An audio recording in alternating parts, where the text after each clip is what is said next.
Hey everyone, it's Johnny Stitches coming at you with my Mortal Kombat 2 review. That's right, coming at you from a car. I've been relegated from my studio to my little corner, my bookshelf with all my crap on it. Now I'm in my car. That's right, I'm a guy yelling at you to his phone in his car. One of those guys, I don't know what's going on with this country, but what they need to fix. No, not that guy, but in that guy's setting, and it sucks. The audio's going to suck. I'm using a front-facing camera, no microphones, but hey, I saw Mortal Kombat, and I liked it.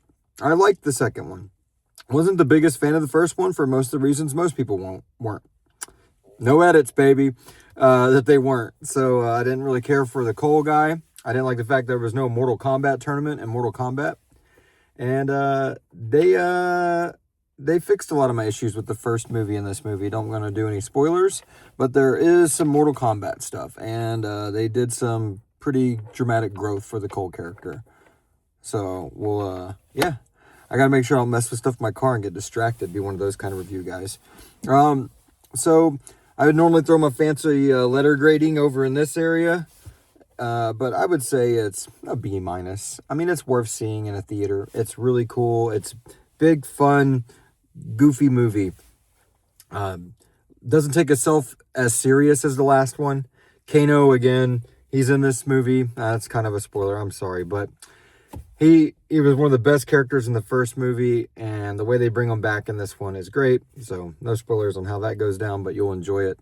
And yeah, his banter with Johnny Cage fucking is great.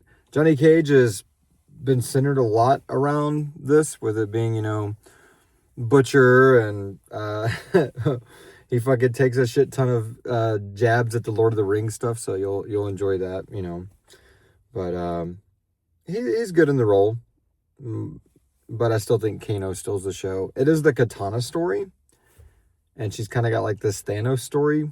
I'm not as up to date on the Mortal Kombat lore and all that crap, so I play the games. When people come over, we turn the living room into a bunch of fun, and everybody just kicks and punches everyone and does special powers, and that's what this movie is. It's a good time. It's not going to be on probably anybody's top 10 list of the year. Not going to be on mine, but it's not going to be my bottom 5 of the year either.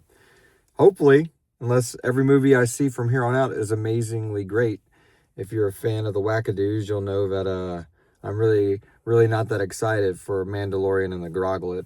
But I'm going to go see it next week, and it'll probably be in a review environment like this.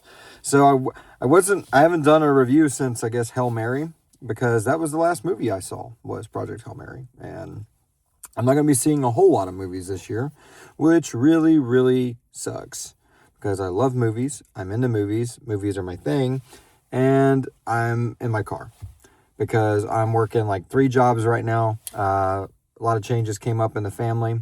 If you know me personally, or you follow me on my personal socials, or follow me on Instagram or any of that, you'll know I had a baby this year. And that was a surprise, because my first one is 18, my second one is 13, and my new little buddy is 3 months old. So babies take time and money, and those were some things that I had kind of relegated towards this little passion project. And out of all my passion projects, this is the one that doesn't generate any income, and it's just kind of fun for me to do. So this is what it is until later on. I'm not going to stop reviewing movies. They're just not going to be weekly frequents and all the sequences and stuff until I can get back to it. That being said, I'm going to try to keep these reviews short because of that, because nobody wants to stare at a guy in his car unless you're on TikTok, and those things take 30 seconds or a minute and a half or whatever anyway. Most people turn a rant off if it lasts much longer than that, and that's where this is heading. So yeah, Mortal Kombat, go see it. It's great. I would definitely probably watch it again at home with some friends, and I hope there is a third one. I kind of want to see where it goes, not for like the story's sake, but just to see what next giant set pieces and badass action and all that kind of stuff they do. I think I've had a hair on my ring the whole time in this video. I don't know if you can see it. Yeah, there it is. That's funny. I'm growing my hair back out, so it's taken some time from my dramatic haircut from last year. Anyway, you guys have a great May, and I will see you in the next one. And you can find me for here for some stitched up thoughts on some great or not so great plots. Until then, I've been Johnny Stitches in my car, and I'll see you next time.